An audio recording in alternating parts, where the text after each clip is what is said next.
Greetings, everybody. Welcome to the June 10th, 2015 edition of the midweek update here with Rasslin with Redbeard. I am your host, Redbeard, here to talk to you about the goings-on of what's happening here in the local scene and the larger spectrum of what's happening in the world of professional wrestling as a whole. This is a pretty big week. Got a lot going on. A lot of news has come out. The probably biggest news of the past couple of days is that the Tough Enough contestants for the 2015 edition of the show have been released. You've got 40 potential candidates. They're going to be whittled down to 13 here in the next couple of days. The cast that they've announced, to be honest with you, was a little bit surprising to me. The cast hopefuls, I should say. You've got 40 individuals, as we mentioned there. The majority of them do not have backgrounds in the professional wrestling business. The majority of them are athletes of some type, but a lot of them are bodybuilders, models, things of that nature. There are a handful of guys and girls in there who have some experience in the wrestling business, but there were not a lot of big independent names. You had the Big O from the New York wrestling scene, who's a cohort of Zack Ryder that was involved in the casting, but here again, it's not even for sure that he's going to make the final cut, because this is 40 people that they've said are going to be possibly on the program. There's only going to be 13 of them that are actually on the show. So we'll have to wait and see what happens there. Other big part of that is that there were no locals, no one from this particular scene in terms of the independent pro wrestlers that are in this part of the world at all were a part of the casting. That's a little surprising given the type of talent we have around this area. It says one of two things to me: they either didn't submit entries, or if they did, there's been a rumor floating around that a couple of people were offered positions on the cast, which shouldn't be a surprise in terms of how this thing works. You know, a lot of people submit their stuff and then they never hear anything, but then you have the opportunity to kind of read between the lines when you hear that people have been offered a spot. But at any rate, allegedly some people in this area were offered and turned it down. So I kind of get the feeling there that they might have wanted to try and pursue their dreams by actually working for it and just taking their time and eventually earning their spot, as opposed to being on a show like Tough Enough, which granted has not been, I don't think, all that successful in terms of the people that it's turned out. You've got a guy like Mike the Miz Mizanin, who's still on TV, but the rest of the people who've been part of that show are pretty much nowhere to be found these days in terms of their participation in the industry. But be that as it may, who knows? This season may be different. My expectations have dwindled for it, to be honest with you. I'm probably still going to watch just because it'll be interesting to see how it pans out. But the last season that they did a couple of years ago, you had a guy who was already on the WWE developmental roster, had already had a deal there, and they had cut him essentially so he could be on the show. They had a ringer, in other words. They had somebody they were going to give a contract to almost from square one. But, you know, that's just the nature of the business. It's a work for the most part.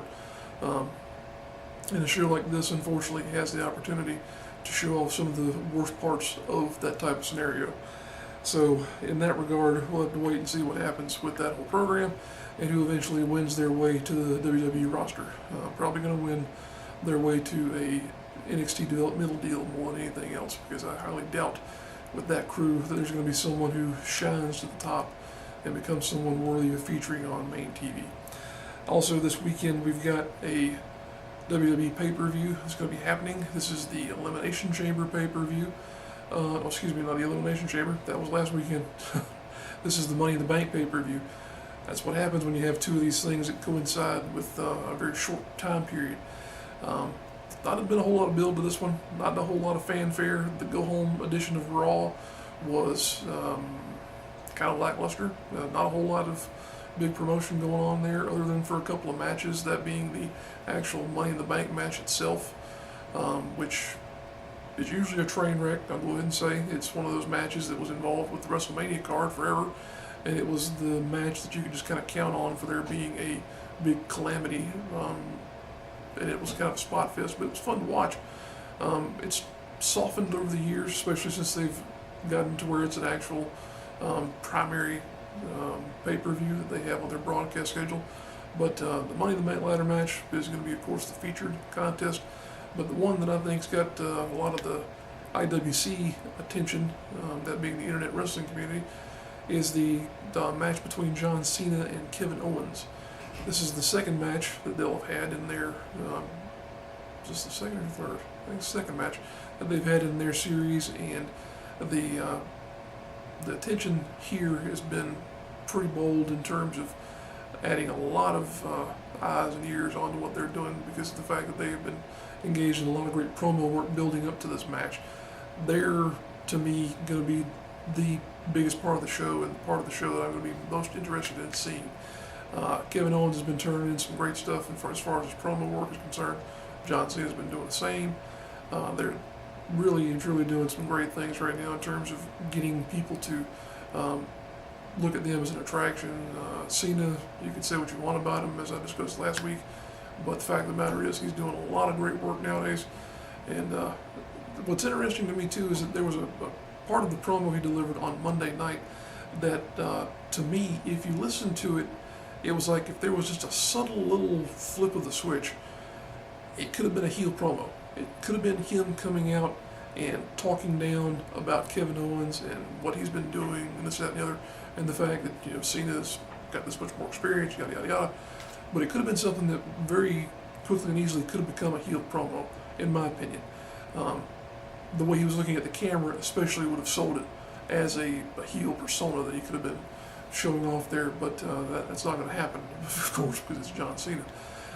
Even so, I thought that was interesting because it would definitely show me that he has the capacity to do that kind of thing and to do it well, and just be a straight up villain if he wanted to.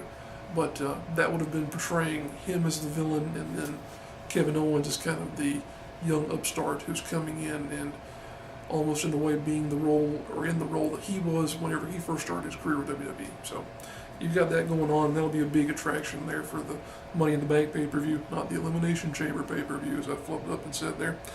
Last week you had the debut of what I'm calling hashtag Wrestling Night. If you want to take the NFL and their tagline, you could do Wrestling Night in America, as Al Roker likes to say on the morning show.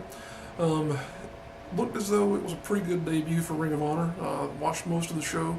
Had a good match there with some unique talent. You had the Briscoes, Kushida from the Time Splitters. A lot of good stuff going on there. It's a different presentation than what you're kind of used to with a lot of these companies as far as what TV broadcasts are usually made up of for professional wrestling.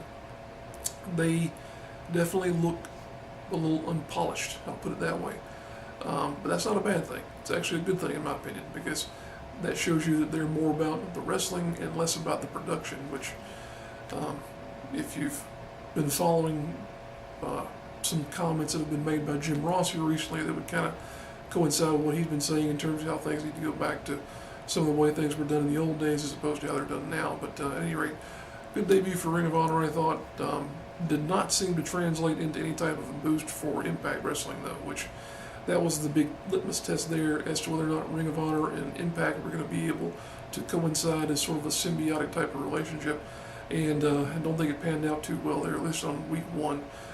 Seems like a lot of people have gotten the impression that Impact is on its way out and Ring of Honor is on their way in, which, depending on who you talk to, is how it should be. But that's not my opinion. That's just something that I'm sharing with you. I think it would be great if they could both have maybe a 2-hour block each and get some of their show in that way. But we'll have to wait and see where that goes. Lucha Underground last Wednesday. I enjoy the show. It's one of the shows that I look forward to more than anything during the week.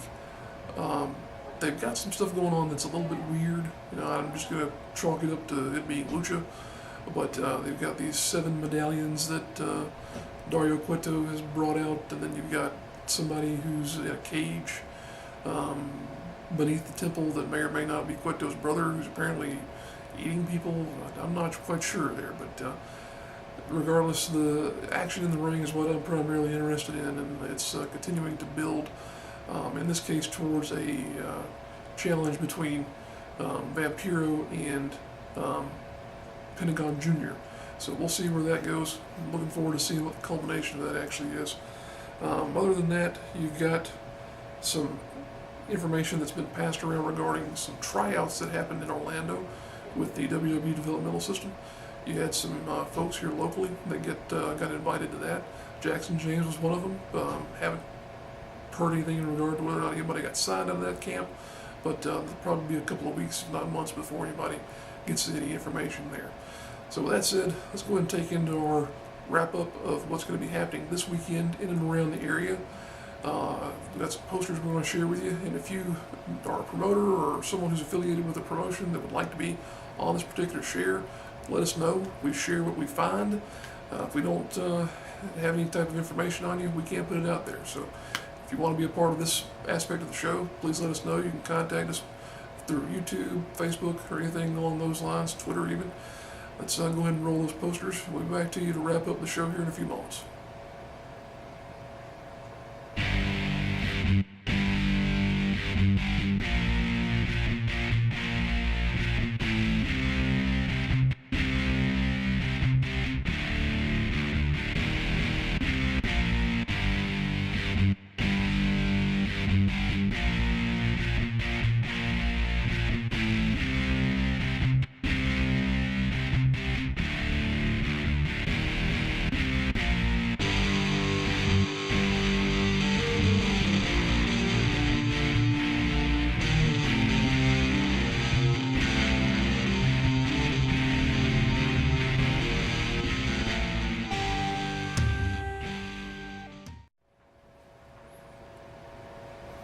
Alright folks, there you have it, our wrap up of the events that are going to be happening in and around this part of the world for this weekend.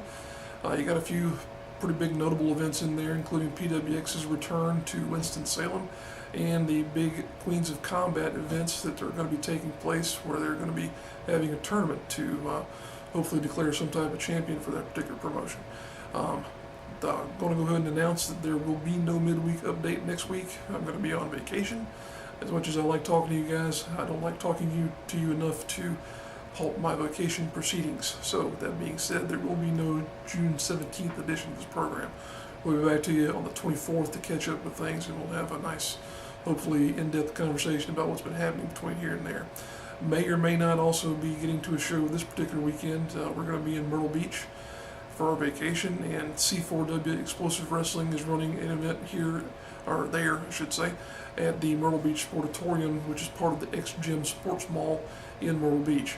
That event, I believe, kicks off at 6 p.m. and tickets are available for $5.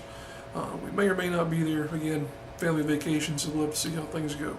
At any rate, we appreciate you guys tuning into the program. Here again, like I mentioned earlier on in the piece about our upcoming events, if you're a promoter or if you're a wrestler and you're involved in the scene and you want to have your poster featured on our programming or on our Facebook page, let us know. Contact us. We'll be glad to share your stuff out, because we're all about promoting the local events and the local talent. All that having been said, appreciate you guys tuning in. If you like the program, let us know with a like or a subscribe. We'll be back at you soon, and we'll see you at the matches.